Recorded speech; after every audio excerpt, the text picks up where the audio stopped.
অর্থাৎ কুয়াকাটা থেকে গরু আসছে। এনাদের সবার বাসার গরু। আমরা এক ভাইয়ের সাথে কথা বলবো যে উনি কতগুলো গরু আনছে এবং কবে আসছে এবং কীরকম প্রাইসগুলো চাচ্ছে।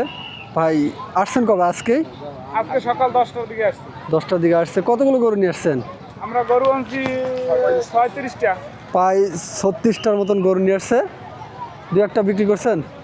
না এখনও বিক্রি করা নাই, কারণ আজকে হাটের প্রথম দিন আর এই হাটটা মানে ঈদের আগে প্রায় 7 দিনই লাগে, রাত দিন 24 ঘন্টা থাকে।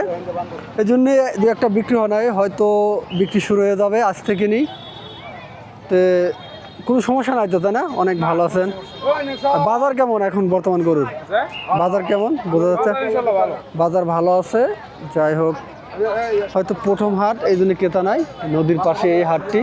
যারা দেশি এবং কম টাকায় কোরবানি দিতে চাচ্ছেন তারা এখান থেকে গরু ক্রয় করতে পারেন, এবং সবগুলো বাড়ির দেশি গরু।